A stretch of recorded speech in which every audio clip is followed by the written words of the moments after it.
Hello students, now we have to start the chapter that is natural vegetation and wildlife. Okay, तो जो हमारा last lecture था उसमें हमने देखा कि what is natural vegetation, है ना, कि नेचुरल वेजिटेशन होती क्या है। फिर हमने देखे थे नेचुरल वेजिटेशन के फ्यू फैक्टर्स कि कौन कौन से फैक्टर हैं जो नेचुरल वेजिटेशन को ग्रो करने में सपोर्ट करते हैं। दो फैक्टर देखे थे, है ना, रिलीफ एंड क्लाइमेट। रिलीफ में लैंड एंड सॉइल और क्लाइमेट में टेम्परेचर, फोटो पीरियड या सनलाइट एंड प्रेसिपिटेशन। ठीक है, तो आज हम क्लाइमेट के बारे में शुरू करेंगे कि भाई क्लाइमेट किस तरीके से नेचुरल वेजिटेशन को सपोर्ट करता है ना। हम पढ़ रहे हैं, इंट्रोडक्शन हटा देती हूँ।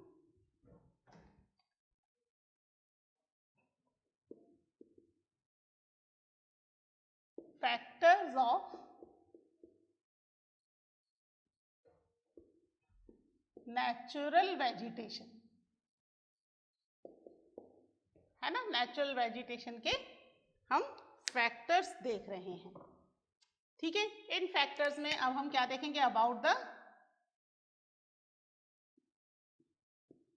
क्लाइमेट। क्लाइमेट के कितने पढ़े थे फैक्टर्स?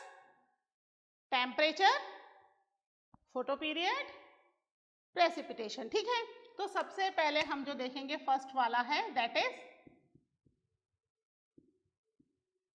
टेम्परेचर, है ना। क्या होता है टेम्परेचर और कैसे पता चलेगा कहाँ का टेम्परेचर कम है और कहाँ का टेम्परेचर ज्यादा है? देखो बच्चों, अर्थ में इक्वेटर जो है, यहां पर अगर सन है ना, अर्थ जो है दैट इज कर्वेचर ऑल्सो, इससे भी ज्यादा जितनी बनाई है ऐसे है लगभग, है ना, बहुत ज्यादा कर्वेचर की हुई लैंड है। तो इसमें जो सनलाइट है वो इक्वेटर पर ज्यादा पड़ती है ना, पता है ना, क्योंकि ये डायरेक्ट सनलाइट भी है और इक्वेटर जो है वो सन के सामने की तरफ है। फिर धीरे धीरे ये सनलाइट जो है वो स्लांट हो जाती है ना, और यहाँ तक पहुँचते पहुँचते तो बहुत लंबा सफर तय करना पड़ जाता है सनलाइट को, है ना। तो यहाँ से ये जो ट्रॉपिकल एरिया है, ट्रॉपिक ऑफ कैंसर तक 23.5 degree north and 23.5 degree south, है ना, ये पूरा का पूरा ट्रॉपिकल एरिया है। ट्रॉपिकल एरिया में सनलाइट बहुत ज्यादा आती है, आप पहले भी पढ़ चुके हो, इसको कहा जाता है हीट जोन, पता है ना। फिर यहाँ स्लांटिंग सनलाइट आती है, ऊपर आर्कटिक सर्किल और नीचे अंटार्कटिक सर्किल तक। ये वाला जो एरिया है ये कहलाता है टेम्परेट जोन, है ना, शॉर्ट में लिख देती हूँ, या फिर इसको कहते हैं सब ट्रॉपिकल एरिया। ट्रॉपिकल के ऊपर है ना और ये नीचे है तो सब ट्रॉपिकल एरिया भी कहते हैं। और ये वाला जो है दैट इज फ्रिजिड जोन, है ना, इसको शॉर्ट में लिख दिया मैंने FZ, फ्रिजिड जोन। क्यों है फ्रिजिड जोन? क्योंकि यहाँ सनलाइट बहुत ही कम पहुंचती है तो ये फ्रीज हो जाता है, यहाँ का टेम्परेचर लेस हो जाता है। तो टेम्परेचर किसके हिसाब से रहेगा? अकॉर्डिंग टू द सनलाइट, कहाँ कितनी सनलाइट पहुंच रही है। Okay, understood? वैसे तो सब आपको पता है ये चीजें, मैं बार बार इसलिए रिवाइज करवाती हूँ कि कंफ्यूजन हमारे मन में ना रहे, है ना, और जिनको अगर बाई चांस आप भूल गए हो तो याद आ जाता है। तो टेम्परेचर डिपेंड करता है किस पर? लैटिट्यूड पर, कि कैसा होगा, कम होगा या ज्यादा होगा। ठीक है, तो टेम्परेचर की वजह से भी क्या होता है, वेजिटेशन अलग अलग तरह की होती है, टाइप्स ऑफ वेजिटेशन चेंज हो जाता है, इवन उनकी ग्रोथ पर भी बहुत ज्यादा फर्क पड़ता है। जो ट्रॉपिकल एरिया है वहां अच्छी सनलाइट मिल रही है, यानी वहां के प्लांट्स बहुत ही अच्छे ग्रो करेंगे, बहुत बड़े लंबे लंबे ट्रीज होंगे comparatively to the subtropical region. फिर अगर हम ऊंचाई पर चले जाएं तो अल्पाइन वेजिटेशन मिलती है, वहां टेम्परेचर और भी लो हो जाता है। अल्पाइन मतलब छोटे पौधे मिलते हैं, है ना, कॉनिकल ट्रीज या अल्पाइन वेजिटेशन हम उसे कह सकते हैं। तो अलग अलग तरह की वेजिटेशन फाउंड होगी in the different type of temperature, ठीक है। The fall in the temperature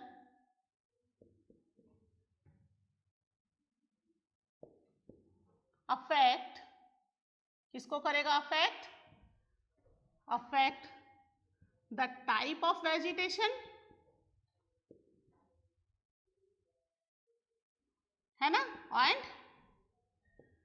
and it's growth, जो प्लांट की ग्रोथ है ना, उसको जो है टेम्परेचर अफेक्ट करेगा। जैसे जैसे टेम्परेचर फॉल होता जाएगा, कम होता जाएगा, टाइप ऑफ वेजिटेशन चेंज होती जाएगी एंड उसकी ग्रोथ जो है वो कम होती जाएगी, ठीक है। यही रीजन है कि ये जो प्लांट्स हैं या पौधे हैं, ट्रॉपिकल रीजन से हम जैसे जैसे सब ट्रॉपिकल रीजन की तरफ जाते जाएंगे, प्लांट्स की वैरायटी चेंज होती जाएगी, ठीक है ना। It change from tropical to subtropical,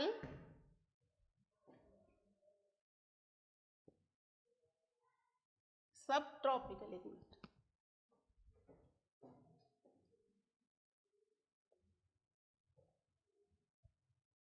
सब ट्रॉपिकल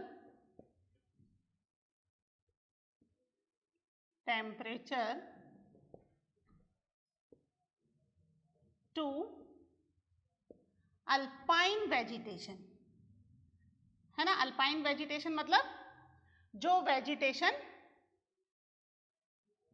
छोटी है, जिसकी हाइट ज्यादा नहीं है, दैट इज अल्पाइन वेजिटेशन, ठीक है। तो यहाँ पर जो है ये चेंज होता जाएगा, इसकी ग्रोथ जो है वो ट्रॉपिकल में ज्यादा रहेगी, फिर सब ट्रॉपिकल में जैसे ही जाएंगे इसकी ग्रोथ थोड़ी कम होगी, और अल्पाइन जैसे ही ऊपर की तरफ चले जाएंगे फ्रिजिड जोन के आसपास के एरिया में, तो अल्पाइन वेजिटेशन मतलब वेजिटेशन बहुत ही छोटी है, ट्रीज बहुत ज्यादा लंबे नहीं होंगे, ग्रोथ नहीं होगी उतनी ज्यादा ट्रीज की, ठीक है। ये तो हुआ अबाउट द टेम्परेचर।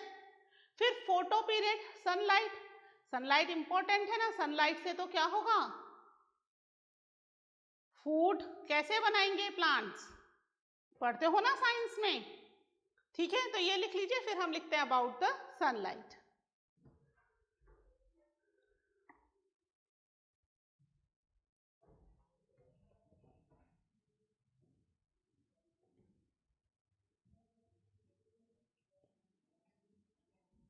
ठीक है, सनलाइट कितनी आएगी, ये भी एक्चुअली लैटिट्यूड पर डिपेंड तो करता ही है, साथ ही एल्टीट्यूड, एल्टीट्यूड क्या होता है, that is height from the sea level, कितनी ऊंचाई पर आप जा रहे हैं। जैसे जैसे आप ऊंचाई पर जाते जाएंगे वैसे वैसे सनलाइट थोड़ी चेंज होती जाएगी, कम होती जाएगी। हमने देखा था ना ऊंचाई पर टेम्परेचर भी कम होता जाता है ना। तो सेकंड है दैट इज सनलाइट, ठीक है। तो सनलाइट भी क्या करेगी, सनलाइट या फिर हम इसको कहते हैं फोटो पीरियड, है ना, फोटो पीरियड,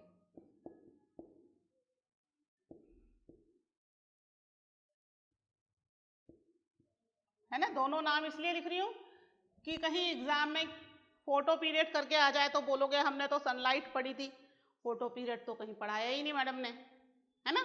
तो इसलिए दोनों नाम लिखवा रही हूँ, सनलाइट भी लिख लो और फोटो पीरियड भी लिख लो, ठीक है। तो जो वेरिएशन है सनलाइट का कि कितने टाइम पीरियड के लिए सनलाइट आएगी, अब जैसे इक्वेटर है, ट्रॉपिकल जोन, वहां जो सनलाइट आती है वो बहुत ही ज्यादा लंबे टाइम के लिए आती है, क्यों, ट्रॉपिकल जोन पे है ना, डायरेक्ट सनलाइट है ना। तो वहां लगभग डे और नाइट इक्वल होते हैं, बराबर होते हैं, कोई ज्यादा वेरिएशन नहीं होता डे नाइट में, लगभग 11-12 घंटे का डे है, इतनी ही नाइट है। फिर जब सब ट्रॉपिकल पे पहुंच जाओ तो डे थोड़े छोटे हो जाते हैं और नाइट लंबी हो जाती है ना। और फिर ऊपर फ्रिजिड जोन पे पहुंच जाओ तो डेज आर वेरी शॉर्ट। क्यों? क्योंकि सनलाइट नहीं आ रही है। और nights are very long, sunlight नहीं है तो नाइट्स लॉन्ग हो गई। डे और नाइट किसके हिसाब से हम कर रहे हैं? सनलाइट, रोशनी, रोशनी वाला टाइम पीरियड डे है। जब रोशनी नहीं आ रही, सन की लाइट नहीं आ रही, वो वाला टाइम पीरियड नाइट है ना। तो यहाँ पर जो ड्यूरेशन है सनलाइट का किसी भी प्लेस का, that is also affect the growth of any plant. ठीक है, लिख लेते हैं इसको। The variation in duration of sunlight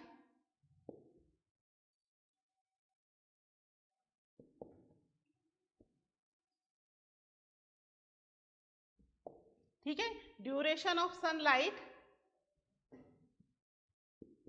in any place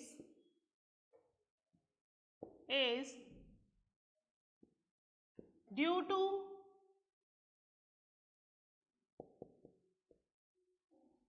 latitude and altitude, है ना। लैटिट्यूड और एल्टीट्यूड की वजह से होगा कि यहाँ पर कितनी लंबी टाइम पीरियड के लिए सनलाइट आ रही है। ठीक है, कितना बड़ा यहाँ पर दिन है, जितना बड़ा दिन है यानी उतने ज्यादा लंबे टाइम पीरियड के लिए सनलाइट आ रही है और ट्रीज को उतना ही ज्यादा टाइम मिल रहा है अपना फूड प्रिपेयर करने का। ठीक है, तो जो ज्यादा सनलाइट वाला होता है वहां पर क्या होती है? ट्रीज की ग्रोथ फास्ट हो जाएगी ना भाई। ज्यादा खा पी के अच्छे तंदुरुस्त ट्रीज हैं, फूड अच्छे से प्रिपेयर कर पा रहे हैं तो तंदुरुस्त हो गए, तो तंदुरुस्त है तो ग्रोथ भी अच्छी होगी, है ना। बहुत फास्टली वो ग्रो होंगे। किसके कंपैरिजन में? सब ट्रॉपिकल और फ्रिजिड जोन के कंपैरिजन में। ट्रॉपिकल जोन यानी जहां बहुत अच्छी सनलाइट है वहां के ट्रीज जो है वो ग्रोथ बहुत फास्ट हो जाएगी। ठीक है, कई बार होता है ना हम प्लांट्स लगाते हैं घर में तो मम्मी पापा बोलते हैं ना इनको धूप में भी रखो, धूप दिखाना जरूरी है। क्यों? बिना सनलाइट के ग्रो ही नहीं करेंगे, ग्रोथ ही नहीं होगी, सूख जाएंगे, वो मर जाएंगे, है ना। तो इसलिए जो ड्यूरेशन है सनलाइट की, है ना, due to longer duration of sunlight, ठीक है, लॉन्ग ड्यूरेशन है सनलाइट की, इसकी वजह से क्या हो रहे हैं? ट्रीज ग्रो फास्टर, ठीक है ना। ट्रीज की ग्रोथ जो है वो फास्ट हो जाती है। और सबसे ज्यादा सनलाइट कब आ रही है, किस सीजन में आ रही है? इन समर, है ना। यानी समर सीजन में ट्रीज फास्ट ग्रो होंगे comparative to the winter season. ठीक है, ये चीज समझ में आ रही है। ठीक है, फिर अब है क्या है लास्ट में अपना फोटो पीरियड। ठीक है, फोटो पीरियड क्या होता, सॉरी प्रेसिपिटेशन। प्रेसिपिटेशन क्या होता है? प्रेसिपिटेशन का मतलब है रेनफॉल, है ना। रेनफॉल क्यों इंपॉर्टेंट है? रेनफॉल इसलिए इंपॉर्टेंट है कि वाटर जो है, वाटर से ही तो ट्रीज की ग्रोथ होगी, है ना। रेनी सीजन में बहुत फास्ट ट्री ग्रोथ होते हैं और जहां पर ट्रीज नहीं है वहां पर भी अगर मिट्टी है थोड़ी बहुत तो छोटी छोटी वेजिटेशन ग्रो होना शुरू हो जाती है ना। तो precipitation is also very important. जहां अच्छी प्रेसिपिटेशन है, रेनफॉल है, वहां के ट्रीज ज्यादा फास्ट ग्रो होंगे, ज्यादा ट्रीज वहां पर ग्रो होंगे, है ना। प्रेसिपिटेशन का भी लिख लेते हैं, एरियाज ऑफ हैवी रेनफॉल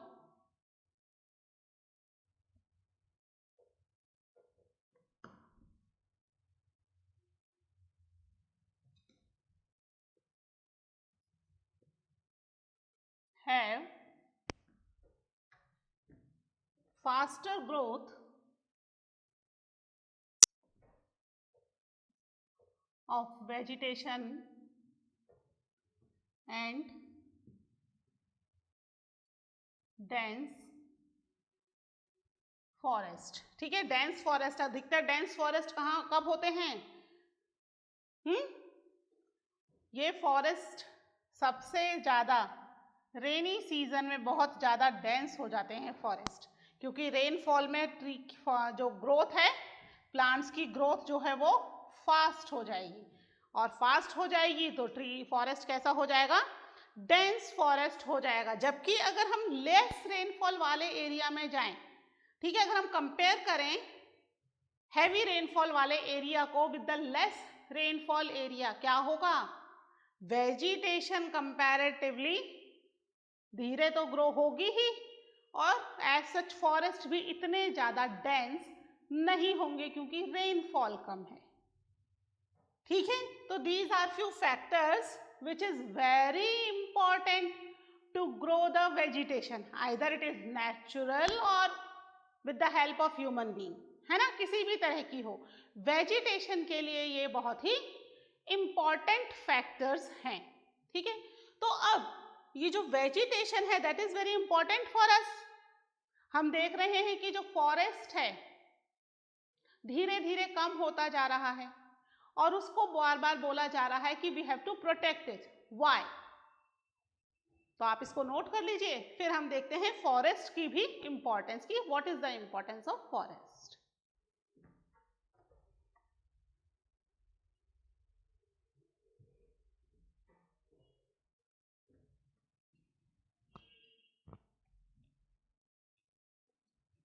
तो फॉरेस्ट जो है बहुत ही इंपॉर्टेंट है किसी भी कंट्री के लिए। बताइए क्यों? कुछ एक दो एग्जाम्पल दीजिए कि क्यों फॉरेस्ट इंपॉर्टेंट है। क्या बिना फॉरेस्ट के हम नहीं रह सकते? भाई फॉरेस्ट कर क्या रहे हैं हमारे लिए? अननेसेसरी जमीन रोक करके खड़े हैं, ऐसा है क्या? नहीं ना? कहीं आप भी ब्रिटिशर्स की तरह तो नहीं सोचते जैसा ब्रिटिशर्स अपने इनिशियल टाइम पीरियड में सोचते थे?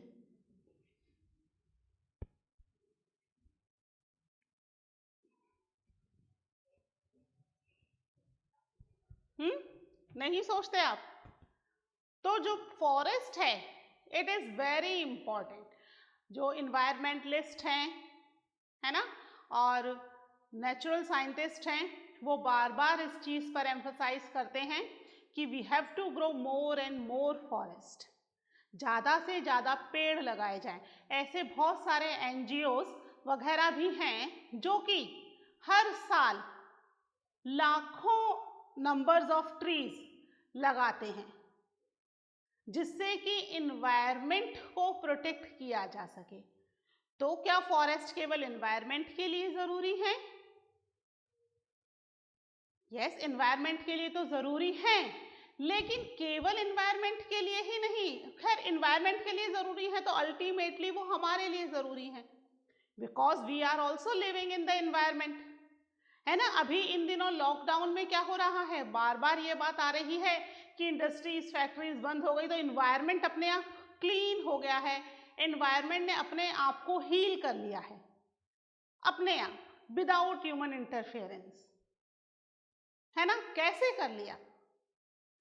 क्योंकि जो फॉरेस्ट है हमारा, वहां से मिलने वाली नेचुरल एयर, जितने भी इन्वायरमेंट के अंदर जहरीली गैसेस हैं, है ना, या जो भी नेचुरल प्रोडक्ट है, उन सबको खत्म कर देती हैं और एयर को एकदम फ्रेश कर देती हैं। ठीक है, मॉर्निंग की एयर हमेशा बहुत ही अच्छी फ्रेश होती है, क्योंकि रात में बहुत ज़्यादा ह्यूमन बीइंग का आना जाना, ट्रांसपोर्टेशन, फैक्ट्रीज, इंडस्ट्रीज सब बंद होती हैं, पॉल्यूशन लेवल थोड़ा सा कम हो जाता है नाइट में, तो मॉर्निंग की एयर काफ़ी कंपैरेटिवली फ्रेश होती है ना। तो फॉरेस्ट जो है दैट इज वेरी इंपॉर्टेंट, केवल इन्वायरमेंट के लिए नहीं, ये बहुत सारे तरीकों से हमारे को इंपॉर्टेंट है ना। फॉरेस्ट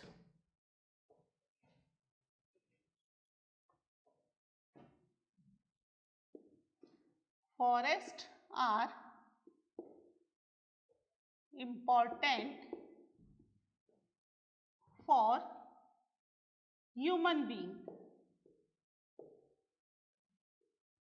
है ना, ह्यूमन बीइंग्स के लिए, क्योंकि जो चीज ह्यूमन बीइंग के लिए इम्पोर्टेंट नहीं है उसको ह्यूमन बीइंग प्रोटेक्ट नहीं करेगा, है ना। ह्यूमन बीइंग सबसे ज्यादा सेल्फिश है, वो केवल अपने लिए ही सोचता है, तो वो इसीलिए उन चीजों को ही प्रोटेक्ट कर रहा है जो चीजें डायरेक्टली और इनडायरेक्टली ह्यूमन बीइंग को प्रोटेक्ट करेंगी, है ना। आप सोचो इतने सारे एनिमल्स को भी तो प्रोटेक्ट कर रहे हैं, वो क्या सेव करेंगे बेटा, वो हमारी बायोडाइवर्सिटी के लिए इम्पोर्टेंट है, नहीं तो सारे वाइल्ड एनिमल्स को हम मार देते, है ना। हम सबको प्रोटेक्ट कर रहे हैं, that is very important for the proper chain, ठीक है। तो इसलिए हम उन्हें प्रोटेक्ट कर रहे हैं, तो इसलिए ही हमने लिखा है कि forest are important for human beings, forest are important for everyone, wildlife के लिए भी बहुत जरूरी है, एनिमल्स के लिए भी जरूरी है, एनवायरनमेंट के लिए भी जरूरी है, इसके अलावा इंडस्ट्रीज के लिए फॉरेस्ट जरूरी है, सॉइल के लिए जरूरी है,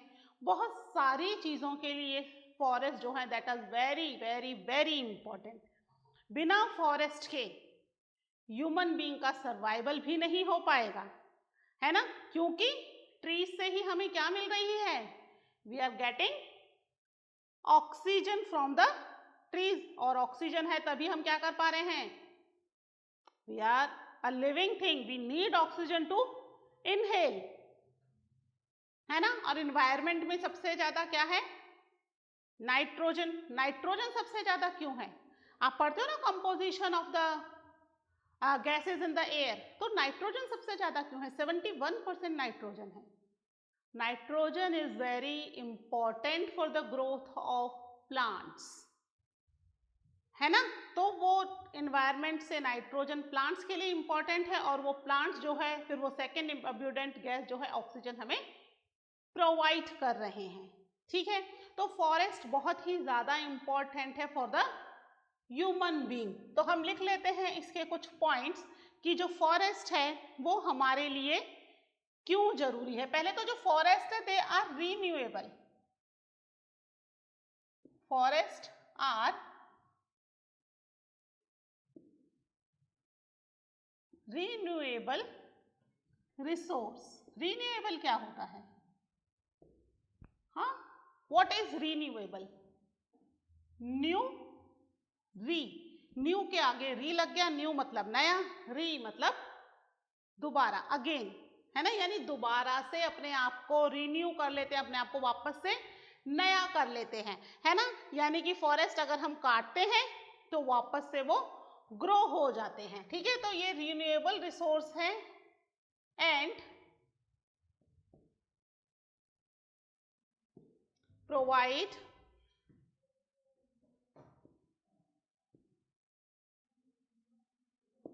a major role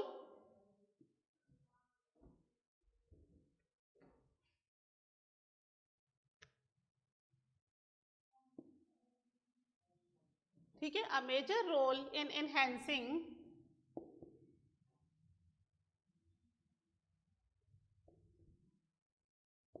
the environment।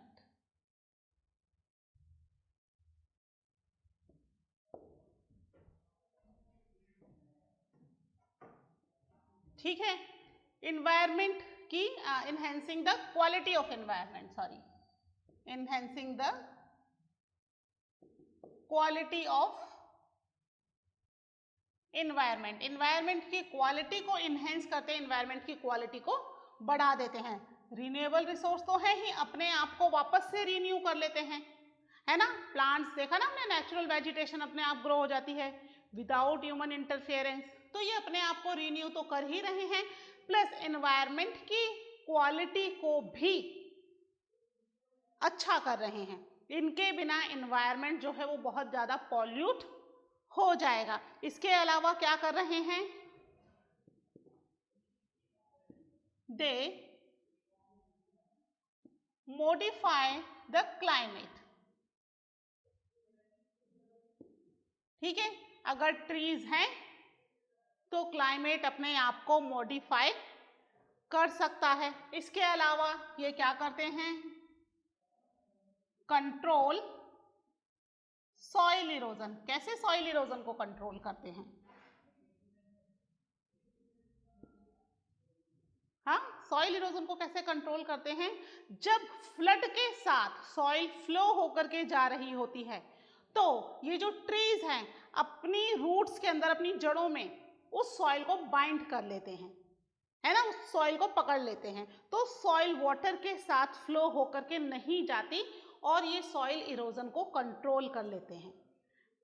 ठीक है, आपने पढ़ा होगा शायद पहले जो शेल्टर बेल्ट लगाई जाती है वो भी सॉइल को प्रोटेक्ट करने के लिए, यानी चारों तरफ ट्रीज लगा दो, है ना। वेजिटेशन में भी एक पार्ट में स्ट्रिप क्रॉपिंग कर दो जिससे कि सॉइल को कंट्रोल किया जा सके, सॉइल इरोजन को रोका जा सके। ठीक है, तो ये सॉइल इरोजन को कंट्रोल करते हैं। इसके अलावा दे regulate the stream flow.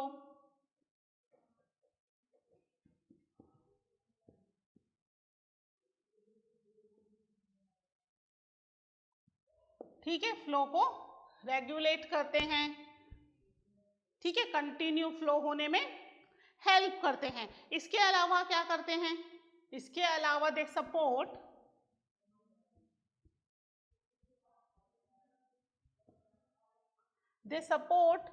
a variety of industry.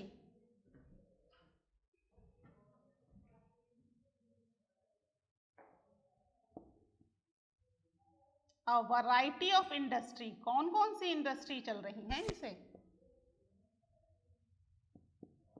है, बहुत सारी इंडस्ट्रीज जो हैं वो फॉरेस्ट प्रोडक्ट पर डिपेंड करती हैं, है ना। बहुत सारे प्रोडक्ट हमें फॉरेस्ट से मिलते हैं और बाद में हम उनका कल्टीवेशन भी करते हैं।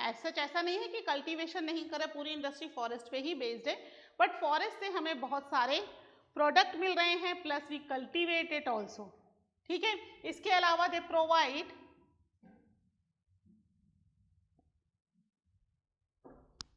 लाइवलीहुड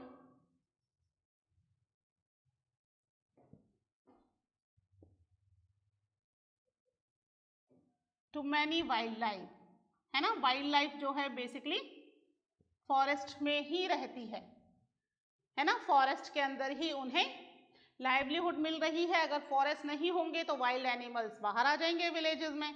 पर देखते हैं ना हम, बार बार न्यूज़पेपर में आता है कहीं कहीं से कभी शेर चीता पकड़ा जा रहा है।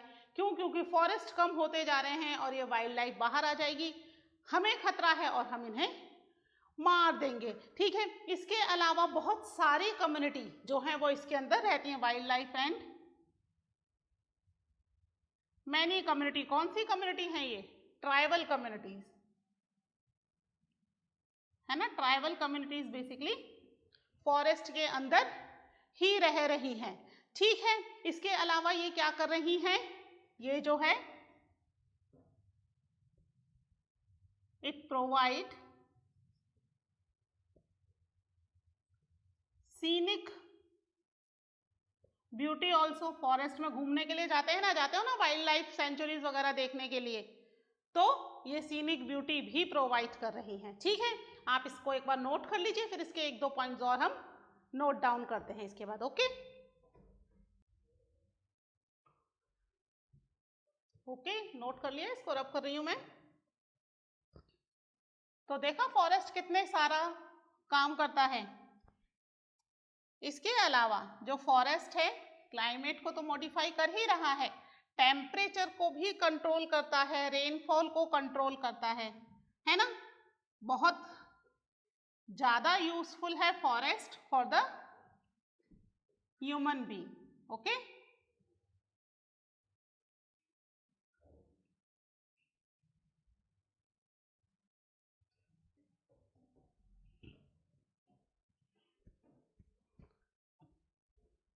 ओके, तो अब ये क्या कर रहा है और क्या कर रहा है? It control wind force also, है ना, हवा के फोर्स को कंट्रोल करता है। इसके अलावा टेम्परेचर को भी कंट्रोल करता है ना। इसके अलावा इसी की वजह से कॉजेस रेनफॉल, जहां फॉरेस्ट ज्यादा होते हैं वहां रेनफॉल ज्यादा होती है ना, यहाँ पर एंड कर देते हैं, वहां पर रेनफॉल ज्यादा होती है। ठीक है, और क्या कर रहा है, इट प्रोवाइड ह्यूमस। ह्यूमस क्या होता है, ह्यूमस टू सॉइल, सॉइल को ह्यूमस प्रोवाइड करता है, जो ह्यूमिडिटी है ना, वाटर, वो सॉइल को प्रोवाइड कर रहा है।